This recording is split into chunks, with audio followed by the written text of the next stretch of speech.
Hello everyone, आप सब कैसे हैं। मैं उम्मीद करता हूं कि बहुत अच्छे होंगे और अपनी पढ़ाई को बहुत अच्छे से कर रहे होंगे। मैं Akash Kumar Badana ICT virtual classroom में आपका बहुत बहुत स्वागत करता हूं मेरे प्यारे बच्चों। जैसे आपको पता है मेरे प्यारे बच्चों, बेसिकली हमारी आपका 11वीं क्लास है और 11वीं क्लास में हम लोग आपका इन्वायरमेंट ज्योग्राफी देख रहे हैं। और हम लोग कल आपका गंगा नदी तंत्र को पढ़ रहे थे। तो कल हमने बहुत सारी चीज़ों को इसमें पढ़ा कि कहाँ कहाँ से गंगा निकलती है और कहाँ कहाँ पर मिलती है, कौन कौन सी मेजर रिवर हैं, और जब वो निकलती है तो उसको किस नाम से जानते हैं।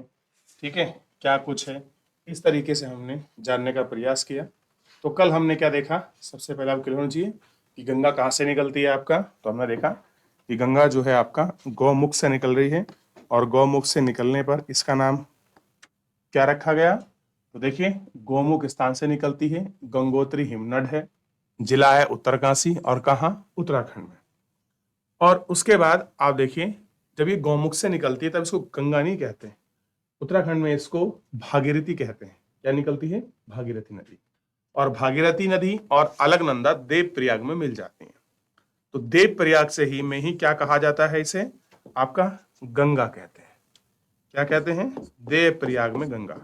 तो बहुत बार क्वेश्चन बनता है कि गंगा को गंगा किस स्थान पर कहा जाता है, क्लियर है, या गंगा किन दो नदियों के मिलने से बनती है। तो आंसर क्लियर होना चाहिए, अलकनंदा और भागीरथी के मिलने से देवप्रयाग में आपका गंगा नदी के नाम से जाना जाता है। देवप्रयाग से ये बढ़ती है आपका और फिर ये ऋषिकेश को जब हरिद्वार में पहुंचती है तो हरिद्वार से ये मैदान में प्रवेश करती है। तो आपको ध्यान देना, अगर पूछ ले कि गंगा नदी मैदान में कहाँ प्रवेश करती है, तो हरिद्वार के बाद ये आपका मैदान में प्रवेश करती है। 4 राज्य कल मैंने आपको बताए थे, क्लियर होना चाहिए। उत्तराखंड 110 किलोमीटर बहती है, उसके बाद 1450 आपका यूपी में बहती है, फिर उसके बाद ये बिहार में बहती है, फिर उसके बाद ये 520 वेस्ट बंगाल में बहती है, क्लियर है। और 445 किलोमीटर लगभग ये आपका कहाँ बहती है, बिहार में। तो कल हम लोग आपका देख चुके थे कि धौली गंगा और विष्णु गंगा, एक तरफ से धौली गंगा निकलती है, एक तरफ से विष्णु गंगा ज्वाइंट होकर अलकनंदा बन जाती है। और अलकनंदा कहाँ से निकल रही है, सतोपंथ हिमनद से निकल रही है। फिर आपके कर्णप्रयाग में पिंडरा प्लस अलकनंदा मिलती हैं। फिर आगे रुद्रप्रयाग पहुंचती हैं, रुद्रप्रयाग में मंदाकिनी प्लस अलकनंदा मिल जाती हैं। ऐसे बढ़ती है, फाइनली अलकनंदा और देवप्रयाग में आके यहाँ इनका मीट होता है और ये मिल जाती हैं और यहाँ सास बहू के नाम से भी जानी जाती है उत्तराखंड में। और उसके बाद ये आगे प्रवेश करते हुए यहाँ से क्या कहलाती है, गंगा कहलाती है। और गंगा ऋषिकेश हरिद्वार के बाद ये आपके मैदानी भागों में प्रवेश कर जाती है और अंततः बंगाल की खाड़ी में सागर, गंगा सागर जो द्वीप है, सागर द्वीप के पास जाकर ये विलय हो जाती है। वहीं अपना आउटफ्लो बनाती है वेस्ट बंगाल के साथ। तो उत्तराखंड, उत्तर प्रदेश, बिहार और वेस्ट बंगाल में बहती है। उत्तराखंड में 110 किलोमीटर, यूपी में 1450, वेस्ट बंगाल में 520 और बिहार में 445 किलोमीटर लंबा अपना ट्रेवल करती है और भारत की सबसे लंबी नदी है। ध्यान रखिए, क्या है, भारत की सबसे लंबी नदी है। तो ध्यान रहे क्या है, गंगा नदी क्या है, भारत की, या ऐसे कह सकते हैं भारत में बहने वाली सबसे लंबी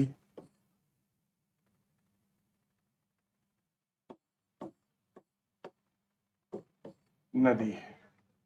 बहने वाली क्या है, सबसे लंबी नदी है, ध्यान रहेगा। फिर उसके बाद हम देख रहे थे यमुना को, और आप जानते हैं कि यमुना कहाँ से निकल रही थी। तो यमुना आपके बह रही थी यमुनोत्री हिमनद से, क्लियर है, उत्तराखंड में ही निकलती है। डिस्ट्रिक्ट भी आपको बताना है और ये फाइनली प्रयागराज में जाकर गंगा से मिल जाती है। और गंगा की सबसे बड़ी सहायक नदी अगर पूछी जाए तो वो आपकी यमुना है। जिस तरह से गंगा का महत्व है उस तरह से ही यमुना का भी महत्व है। हमारे यहाँ धार्मिक महत्व भी है, हम यमुना को शनि की जो बहन माना जाता है, क्लियर है, ये आपको पता होना चाहिए। क्लियर है, इतना देख लिया आपने। तो कल हम यहाँ तक पढ़ चुके थे, क्लियर है, कि गंगा बहती है उत्तराखंड में कितनी चलती है। और आपको पता है ये कहाँ से मिलती है, ये आपका राइट हैंड साइड में गंगा सारी सब मिल जाती है। तो राइट हैंड साइड से मिलती है आपकी चंबल वगैरह, केन, बेतवा, यमुना, और लेफ्ट हैंड साइड से क्या मिलती है, हिंडन, रिया, सेंगर, वरुण, ये सब मिलती हैं। और इन पर बहुत सारे आपके नहर, चेक डैम बनाए हुए हैं ताकि हम लोग क्या कर सकें, हम इनको सिंचाई में इनका उपयोग ले सकते हैं। तो नदियों से हमने नहर खींची गई हैं उन क्षेत्रों के लिए जहां पर सिंचाई की फैसिलिटी इतनी अच्छी नहीं है, तो वहां हम लोग आपका सिंचाई कर सकें, इन सबको भी हमने कोशिश की गई। क्लियर है और आपको देखा गया। आगे बढ़े।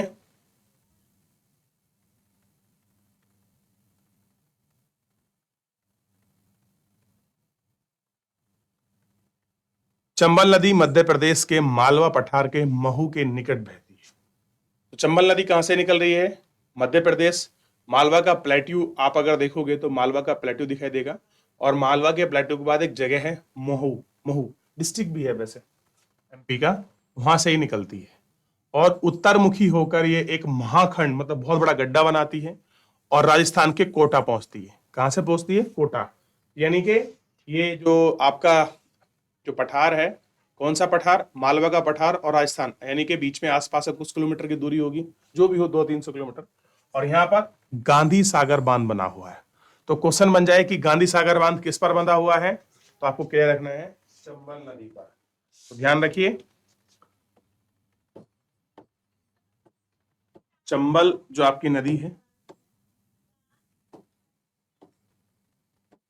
चंबल नदी कहां से निकलती है, एमपी के मालवा के जो पठार रीजन है,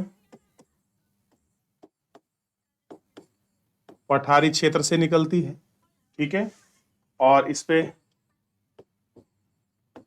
और ये कहां पहुंचती है, कोटा, और इसी में एक बांध बना हुआ है, बताइए कौन सा बांध बन रहे थे, नाम था उसका गांधी सागर बांध। तो क्या नाम है बांध का, तो बांध का नाम है गांधी सागर बांध, ठीक, ये आपको ध्यान रखना, उनका नाम है गांधी सागर बांध। क्लियर हो जाएगा ये आपको। कोटा से है बूंदी, बूंदी से सवाई माधोपुर, और सवाई माधोपुर से धौलपुर। सवाई माधोपुर, धौलपुर जो आपका चंबल का रीजन है ना, जो आपका चंबल क्षेत्र है, चंबल हो गया, ये मान लीजिए एमपी है, ये राजस्थान है, ये इधर को आपका दिल्ली का भी हिस्सा कुछ बॉर्डर टच होता है, और यहीं इसके आसपास आपका मथुरा भी है। क्लियर है, तो ये सारी चीज वहां की है। यमुना नदी से मिलते हैं। चंबल अपना उत्खनन भूमि वाली भू आकृति के लिए प्रसिद्ध है। चंबल खंड में कहा जाता है गंडक नदी दो धाराओं से, काली गंडक और त्रिशूल गंगा के निकलती है। क्लियर है, अब गंडक नदी भी दो धाराओं में बह रही है, काली गंडक और त्रिशूल। क्लियर है, इन दो धाराओं के साथ बहने के साथ ये आपको दिखाई देगी। तो देखिए मैं वापस आपको दिखा रहा हूं, आपसे पूछ ले कि गंडक नदी, तो गंडक नदी भी दो धाराओं में निकलती है, एक है काली गंडक, एक है त्रिशूल गंगा। दोनों आती हैं, एक तरफ से त्रिशूल गंगा आती है और एक तरफ से वो आती है, ठीक, तब ये मिक्स धारा बनकर ही क्या बन जाती है, गंडक रिवर बन जाती है। और ये नेपाल हिमालय से निकलती है। तो नेपाल हिमालय से निकलती है तो रेंज कौन सी होगी, में धौलागिरी व माउंट एवरेस्ट के बीच से निकलती है।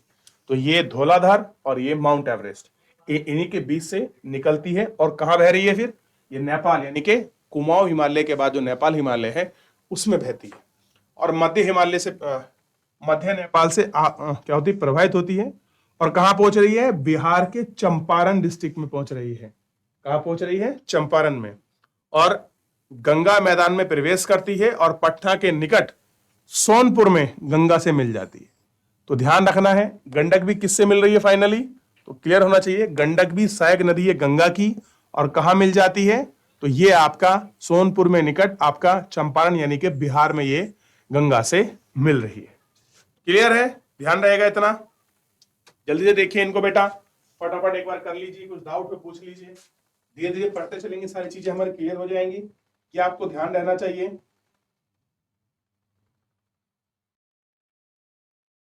आगे बढ़े, चलिए आगे बढ़ रहे हैं। अब बात करते हैं घग्गर नदी की। तो घग्गर कहां से निकलेगी? माओचाऊ चुंगो हिमनद से निकलती है, जो आपका तीला, सोती, बेरी नामक इसकी सहायक नदियां हैं। और ये आपका शीशा पानी एक गहरे खंड बनाती है और पर्वत से निकलती हुई शारदा, जिसे हम काली नदी भी कहते हैं, शारदा नदी या काली नदी या काली गंगा से ये मैदान में मिल जाती है। तो घग्गर किससे मिल रही है? काली नदी से, और ये सब जाके फाइनली गंगा से मिल रहा है। छपरा, छपरा बिहार का डिस्ट्रिक्ट है। छपरा कैसा है? बिहार का डिस्ट्रिक्ट है, और इसी में जाकर ये विलीन हो जाती है। तो बेसिकली शारदा नदी के साथ ज्वाइन करती है घग्गर, और शारदा नदी कहां मिल जाती है? बिहार का डिस्ट्रिक्ट है छपरा, और छपरा में जाके मिल जाती है। कोसी, ये बड़ा, इसको हम बिहार का शौक कहते हैं। आपको क्लियर होगा क्या कहा जाता है? सौर ऑफ बिहार किसको कहते हैं? ये जो कोसी रिवर है। और कैसी है ये? पूर्ववर्ती नदी है, एंसिडेंस आपकी नदी है, जिसका स्रोत कहां से है? ध्यान रखना, भारत के बाहर से निकलती है, तिब्बत से। जगह है माउंट एवरेस्ट के नॉर्थ, यानी कि उत्तर में एक जगह है, मुख्य धारा अरुणा से निकलती है। तो अरुणा के नाम से कोसी निकलती है। फिर वो जब आपका नेपाल से होती हुई, सॉरी, तिब्बत से होती हुई भारत में प्रवेश करती है, और ये नेपाल में आपका मध्य हिमालय को पार करती है। तो कहां थी? नेपाल। नेपाल से फिर भारत में आती है। पार करने के बाद पश्चिम में सोन, कोसी, और पूर्व में आपका तुमौर कोसी से मिल जाती है। क्लियर है? तो पहले कहां से निकल रही है? तिब्बत से। तिब्बत के बाद कहां पहुंच रही है आपका? तो ये तिब्बत के बाद पहुंच जाती है आपका नेपाल में, और नेपाल को पार करने के बाद फिर कहां पहुंचती है? आपका भारत में। भारत में कहां है? बिहार। और बिहार में ये फिर आपका प्रवेश करती है। क्लियर है? और फाइनली गंगा से हमें ये मिल जाती है। और ये पूर्ववर्ती नदी है। मैं आपको फिजिकल ज्योग्राफी में आपको समझाऊंगा क्या होती है पूर्ववर्ती नदियां। और अरुणा नदी किससे यह मिलकर आपका सप्तकोशी हो जाती है। तो अरुणा नदी और ये जब मिल जाती हैं, तो इनका मीट पॉइंट के बाद ये आगे बढ़ती कैसे? सप्तकोशी के नाम से भी आगे बढ़ जाती है। तो ध्यान रखना, ये कुछ सहायक नदियां हैं। देखिए, जितनी भी गंगा की सहायक हैं, अधिकतर नदियां, क्लियर हो गया, खास कर राइट साइड जो आपके साइड से मिल रही हैं, दाएं तरफ से मिलने वाली नदियां अधिकतर आपका सोर्स ऑफ उनका क्या है? अब ग्लेशियर ही है। चाहे वो तिब्बत से आ रही हो, चाहे वो आपका नेपाल से आ रही हो, चाहे वो भारत से निकल रही हो, वो कहीं ना कहीं उनका सोर्स कैसा है? आपका हिमालय पर्वत ही है। इसके बाद आप बात करते हैं रामगंगा की, बड़ी फेमस है और हमारे राज्य में भी होकर आपके बहती है। तो रामगंगा नदी गैरसैंण के निकट गढ़वाल की पहाड़ियों से निकलती है। तो गैरसैंण एक जगह है, गैरसैंण, कहीं इसको गैरसैंण कहते हैं, कहीं गैरसैंण कहते हैं। तो गढ़वाल की पहाड़ियों से निकलती है। तो आपको क्लियर होना चाहिए रामगंगा कहां से बह रही है। तो ध्यान रखिए, ये रामगंगा गैरसैंण से, गढ़वाल जो आपकी पहाड़ियां हैं वहां से निकलती है, और एक छोटी रिवर है, बहुत लंबी नहीं है लेकिन बहती है। ये कैसी है? आप ये छोटी नदी है, शिवालिक को पार करती, मध्य हिमालय वगैरह नहीं, केवल शिवालिक को पार करके ये अपना मार्ग दक्षिण पश्चिम में बनाती है। अब दक्षिण पश्चिम मतलब ये वाला रीजन होगा, सॉरी मैंने गलत बता दिया। तो दक्षिण पश्चिम बता रही, मतलब ये क्या है? पश्चिम, ये दक्षिण, तो यहां बना रही इसके बीच में, और दिशा की ओर बहने लगती है। और उत्तर प्रदेश की जगह है नजीमाबाद, उत्तर प्रदेश के नजीमाबाद के निकट मैदान में प्रवेश करती है। यानी कि गढ़वाल यहां निकलकर यूपी का डिस्ट्रिक्ट है बिजनौर, और बिजनौर में जगह है नजीमाबाद, और नजीमाबाद में जाकर ये प्रवेश करती है। हो गया? तो ये क्या करती है? आपका रामगंगा नजीमाबाद में के बाद ये मैदान में प्रवेश कर रही है। अंत में कन्नौज के निकट ये गंगा नदी से मिल जाती है। तो कन्नौज क्षेत्र है, और आपने देखा होगा यहाँ के शासक थे राजा हर्षवर्धन। प्राचीन समय में आप देखोगे मैखुरी वंश से थे। तो ये आपको दिखाई देगा। छोटे नागपुर पठार के पूर्व किनारे है। छोटा नागपुर का पठार, जाइए एमपी छत्तीसगढ़ के आसपास रीजन देखिए, तो वहां आप अगर पहुंचेंगे, छोटा नागपुर का पठार पूर्वी किनारे पर दामोदर नदी बहती है, जो ब्रंश घाटी से बहती हुई हुगली में गिरती है, और बराक इसकी मुख्य सहायक नदियां हैं। बंगाल का शोक, sorrow of source, sorrow of Bengal. तो जिस तरह से हम लोग कोसी नदी को बिहार का शोक कहते हैं, उसी प्रकार से हुगली नदी को क्या कहा जाता है? बंगाल का शोक कहा जाता है, सोर ऑफ बंगाल। किसके नाम से? हुगली नदी जो है उसी को कहते हैं। ठीक। और इसे दामोदर घाटी के कॉरपोरेशन नामक एक बहुउद्देशीय परियोजना ने बस में कर लिया है। तो एक दामोदर घाटी कॉरपोरेशन नामक एक मल्टीपल प्रोजेक्ट है, उस प्रोजेक्ट में ये गंगा ये आपकी हुगली आती है, और हम हुगली से क्या करते हैं, बिजली बनाना और नहर वगैरह सिंचाई करना, फिशरीज करना, पर्यटन को डेवलप करना। जो बांध है वो क्या है आपका मल्टीपल प्रोजेक्ट के रूप में हम लोग यूज करते हैं। तो इस तरह से हम यूज कर रहे हैं। शारदा अथवा सरयू, तो शारदा या सरयू एक ही बात है। आप जानते हैं कहाँ बहती है। शारदा और सरयू नदी अयोध्या में, आपको पता है सरयू नदी के किनारे ही है, ठीक है। और ये कहाँ से निकलती है, तो ये नेपाल हिमालय में मिलान हिमनद से निकलती है। बड़ा इंपॉर्टेंट है, लिख लीजिए। शारदा नदी कहां से निकलती है, मिलान से। तो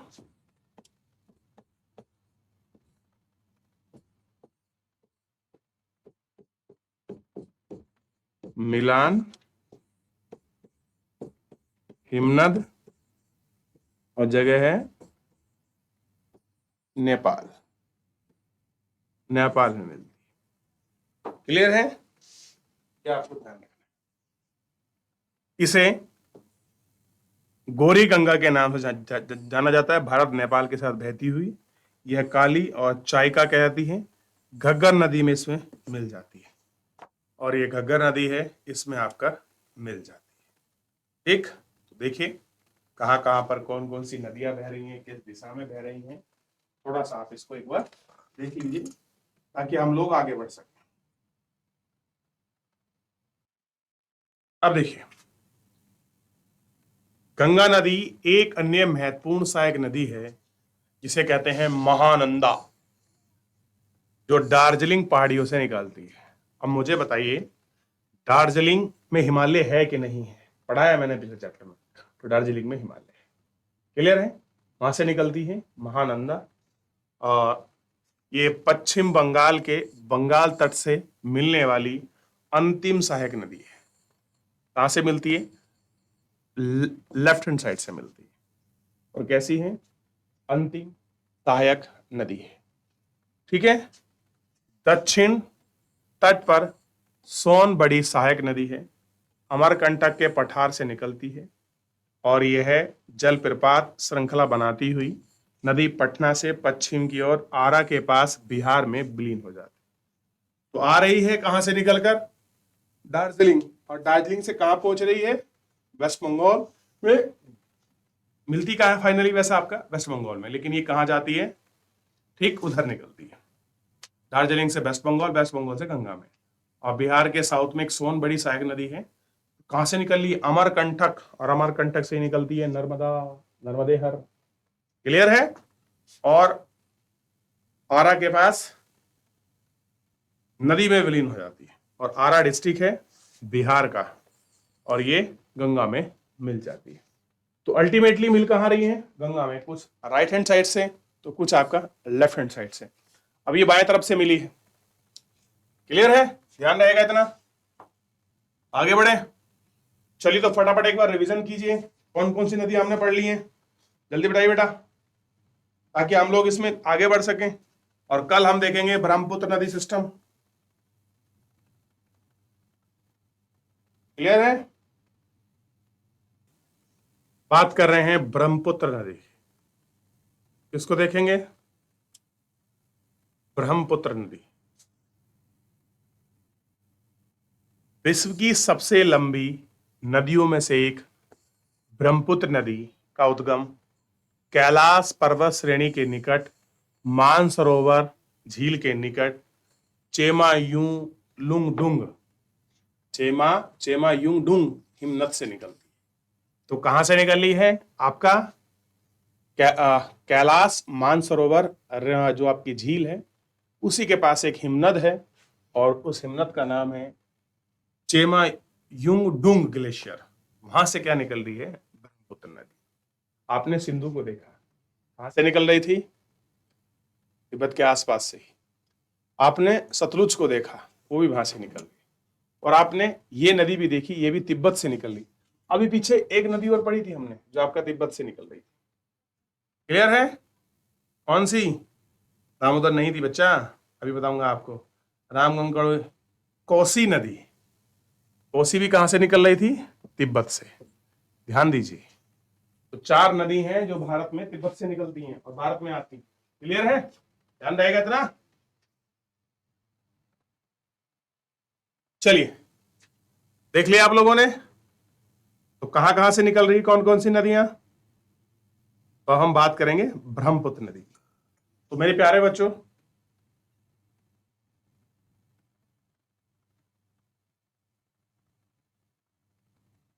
देख लिया, तो ध्यान रखना कि कहां से निकल रही है ब्रह्मपुत्र नदी।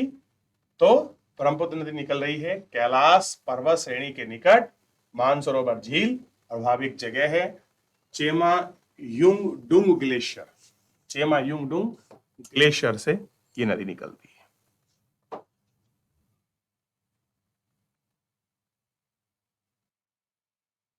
यह हिमनद पूर्व दिशा की ओर अनुदैर्ध्य रूप से बहती है। कैसे बहती है? पूर्व दिशा से, पहले ऐसे निकलती है, फिर यूं टर्न लेती है, फिर ऐसे प्रवेश करती है। क्लियर है? ध्यान रहेगा। और दक्षिण में तिब्बत के शुष्क और समतल मैदान में लगभग 1200 किलोमीटर की लंबी दूरी तय करती है। यानी कि समतल जो आपका ड्राई एरिया है तिब्बत का, 1200 kilometre, the big distance travel करती है।